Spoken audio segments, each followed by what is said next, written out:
السلام عليكم ورحمة الله وبركاته. إن الحمد لله نحمده ونستعينه ونستغفره ونعوذ بالله من شرور أنفسنا ومن سيئات أعمالنا. من يهده الله فلا مضل له ومن يضلله فلا هادي له. ونشهد أن لا إله إلا الله وحده لا شريك له. ونشهد أن سيدنا ومولانا محمدا عبده ورسوله الذي أرسله بالحق بشيرا ونذيرا وداعيا إلى الله بإذنه وسراجا وقمرا منيرا. فقد قال الله تعالى في كلامه المجيد وفي فرقانه الحميد: أعوذ بالله من الشيطان الرجيم. بسم الله الرحمن الرحيم. والعصر إن الإنسان لفي خسر إلا الذين آمنوا وعملوا الصالحات وتواصوا بالحق وتواصوا بالصبر. وقال النبي صلى الله عليه وسلم: الدعاء مخ العبادة. وقال النبي صلى الله عليه وسلم: أول ما يحاسب به العبد يوم القيامة الصلاة. بلغ العلا بكماله كشف الدجى بجماله حسنة جميع خصاله صلوا عليه وآله. সবাই দরুদ ইব্রাহিম বলি। اللهم صل على محمد وعلى آل محمد كما صليت على إبراهيم وعلى آل إبراهيم إنك حميد مجيد. اللهم بارك على محمد وعلى آل محمد كما باركت على إبراهيم وعلى آل إبراهيم إنك حميد مجيد. أستغفر الله ربي من كل ذنب وأتوب إليه. لا حول ولا قوة إلا بالله العلي العظيم. আলহামদুলিল্লাহ, দুবাই মধ্যপাড়া বাইতুল মুনজামি মসজিদ পরিচালনা কমিটি ও যুব সমাজের উদ্যোগে আয়োজিত প্রথম বার্ষিক ইসলামী মহাসম্মেলনে আমার আগে কথা বলেছেন আমাদের সকলের শ্রদ্ধেয় পাত্র উস্তাদুল আসাতিজা আলমপুরের শিরোমণি শায়েখ রাজুল হক সাহেব দাওয়া বারকাতুহ। আল্লাহ তাআলা ওনার হায়াতে বারাকাত দান করুন, সকলে বলি আমিন। সহসভাপতি হিসেবে আছেন মৌলভী মোহাম্মদ ইব্রাহিম মাস্টার সাহেব, যিনি আমার শিক্ষক, যার কাছে আমি শুরু থেকে কায়দা পড়ছি। আল্লাহ তাআলা ওনার হায়াতে বরকত দান করুন, সকলে বলি আমিন।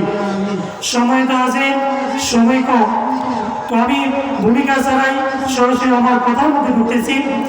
আল্লাহ সুবহানাহু ওয়া তাআলা দুনিয়াতে মানুষ সৃষ্টি করছেন একমাত্র ওনার ইবাদত করার জন্য।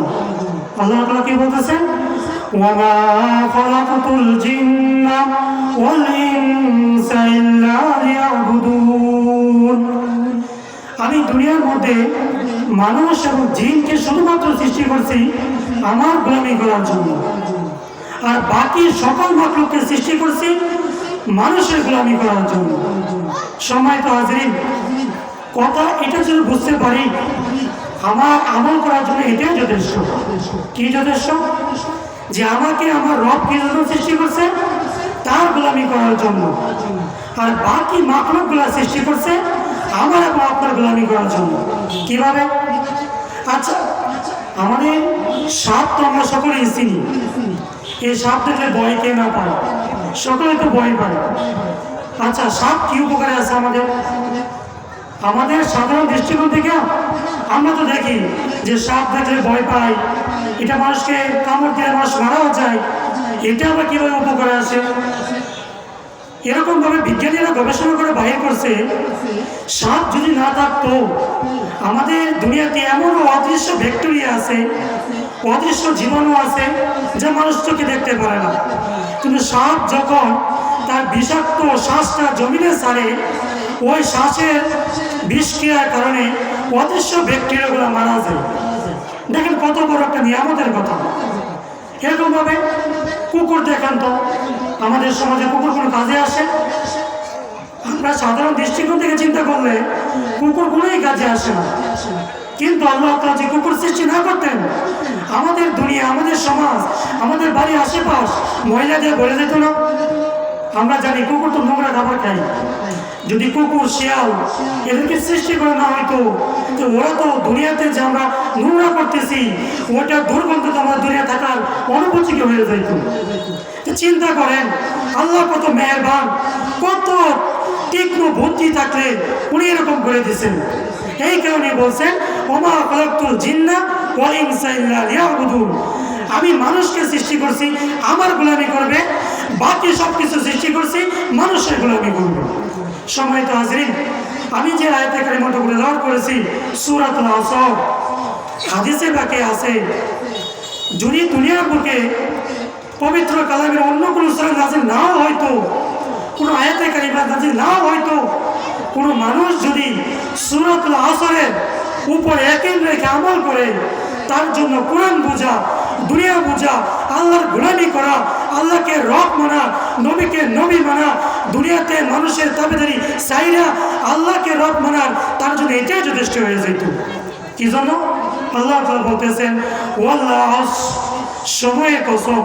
এখানে আসর বলতে বলা হয়েছে, আসরের নামাজ পড়ি না, সলাতুল উস্তা, যেটাকে হাদিসের ভাষা বলা হয় সলাতুল উস্তা, মধ্যবর্তী সময়ের নামাজ সবচেয়ে গুরুত্বপূর্ণ। মুনাফিকদের জন্য দুইটা নামাজ সবচেয়ে বেশি কষ্টদায়ক, এক হচ্ছে ফজরের সালাত, দুই হচ্ছে আসরের সালাত। এই কারণে আল্লাহ বলি এই আসরের কসম খায় বলতেছেন ওয়াল্লাহ, সময়ের কসম, ইন্নাল ইনসানা লাফি খুসর। দুনিয়ার সমস্ত মানুষ, সকল মানুষ ক্ষতিগ্রস্ত, সকল মানুষ বিপদগামী, সকল মানুষ ধ্বংস, সকল মানুষকে আমি গুমরাহ সৃষ্টি করছি। তবে ইল্লাল্লাযীনা আমানু, তবে 4 শ্রেণীর মানুষ ব্যতীত। কয় শ্রেণী? 4 শ্রেণী। ইল্লাল্লাযীনা আমানু, যারা ঈমান আনিয়ে আছে। কার উপর ঈমান আনিয়ে আছে? আমানতু বিল্লাহ। আমরা একটা কালিমা পড়ছি না, আমানতু বিল্লাহি ওয়া মালাইকাতিহি ওয়া কুতুবিহি ওয়া রুসুলিহি। আল্লাহ তাআলা বলতেছেন ঈমানের 7টা মৌলিক এরকম দাম আছে। একদিন আল্লাহ রাসূল সাল্লাল্লাহু আলাইহি ওয়াসাল্লাম মসজিদে নববীর মধ্যে সাহাবাদেরকে নিয়ে বসে রইলেন। এমত অবস্থায় খুব সুন্দর সুশ্রী চেহারার অধিকারী, চুলগুলা রেশমের, সুন্দর সুন্দর কোঁকড়ানো সুন্দর জামা পরিয়া একজন লোক আসছে। আয়েশা জিজ্ঞেস করতেছে, ইয়া রাসূলুল্লাহ, ঈমান কি? মানে ঈমান কি? আচ্ছা আপনারই বলেন তো ঈমান কি? আমি আপনি যে ঈমানদার সেটা বুঝবো কিভাবে?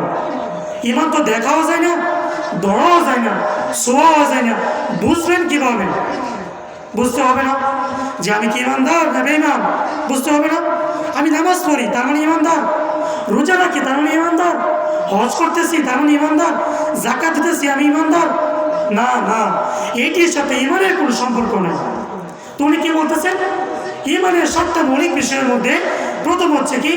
আমানতু বিল্লাহ। এই কথা সাক্ষ্য দেওয়া যে আমানতু বিল্লাহ, আল্লাহ তাআলা একজন, ও দ্বিতীয়, তার মুখাপেক্ষি কেউই নাই। উনি সূরাতুল ইখলাসের মধ্যে বলতেছেন কুল হুয়াল্লাহু আহাদ আল্লাহুস সামাদ লাম ইয়ালিদ ওয়া লাম ইউলাদ। হে নবী তুমি বলো আল্লাহ তাআলা এক, অদ্বিতীয়, তার কোনো শরীক নাই, আল্লাহুস সামাদ, তিনি কারো মুখাপেক্ষি নন, কারোর কাছে তাকে তাকায় থাকতে হয় না, কারোর কাছে কোনো কাজ করতে হিসাব নিতে হয় না, অনুমতি দিতে হয় না।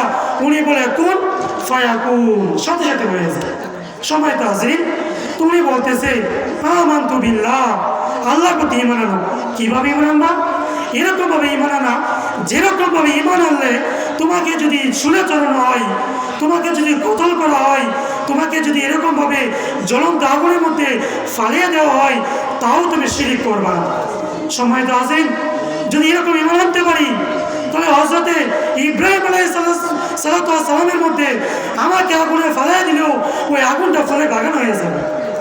যদি এরকম আমরা ঈমান আনতে পারি, বেলাল হাবশী গোলাম, গোলামের ঘরে গোলাম, তার সকালে ছিল গোলাম, ছিল নিগ্র, চেহারা ছিল অত্যন্ত কালো, সেই গোলামকে আল্লাহ তাআলা জান্নাতের মর্যাদা দিয়ে দিয়েছিল। কি জন্য? ঈমানের কারণে। সম্মানিত হাজিরিন, ঈমানের কত দাম! এই কারণেই একদিন এরকমভাবে এক আলেম বলতেছিল যে ঈমান হচ্ছে আপনার এরকম একের মতো। আমি শেষ করতেছি, ঈমান হচ্ছে আপনার একের মতো, বাকি আমল হচ্ছে আপনার শূন্যের মতো। কীরকমভাবে? আমি নামাজ পড়ি, রোজা রাখি, হজ করি, জাকাত করি, সবগুলো হচ্ছে আমার শূন্য। আচ্ছা বলেন তো, যদি 100 শূন্য কাউকে দেওয়া হয়, সেটা কোনো মূল্য আছে? কোনো মূল্য নেই। কিন্তু একটা শূন্যর আগে যদি একটা এক থাকে, তাহলে সেটা 10 হয়। সে ঈমানটা হচ্ছে আপনার একের মতো। যখন আপনার ঈমান এসে গেল, বাস আপনি এক পায়ে গেলেন, বাকি হলে আপনি আমল করতেছেন, শূন্য বাড়তেছে। একটা আমল করবেন, একটা শূন্য বাড়বো, আরেকটা আমল করবেন, আরেকটা শূন্য বাড়বো। এরকমভাবে আমল করবেন, 100 বাড়বো, 1000 বাড়বো, লক্ষ বাড়বো, কোটি বাড়বো। যদি ঈমান না থাকে, শূন্যের কোনো দাম নেই। আরেকটা উদাহরণ দিই। মনে করেন একজন লোক মাছ মারতে গেছে রাত্রেবেলা নদীর মধ্যে। তো সে এরকমভাবে আমরা খালই বলি না, তো খালের মধ্যে অসংখ্য মাছ পাইছে, সমানে মাছ রাখতেছে, রাখতেই আছে। এরকমভাবে যখন সকালে বাড়িতে আসছে, আয়সা দেখে তার একটা মাছও নেই। তো সে তো অবাক, এত মাছ পাইলে মাছ গেল কোথায়? তো সে দেখতেছে তার খালের নিচে ফুটা করা। তার মানে কি, সারা রাত যে মাছ রাখছে খালের নিচ দিয়ে চলে গেছে। এরকমভাবে যদি কোনো মানুষের ঈমান ঠিক না থাকে, সে যত আমলই করুক কোনো কাজে আসবে না। সময় তো হাজির, সময় দেওয়া হচ্ছে একেবারে সংক্ষিপ্ত, শেষ করতে পারলাম না।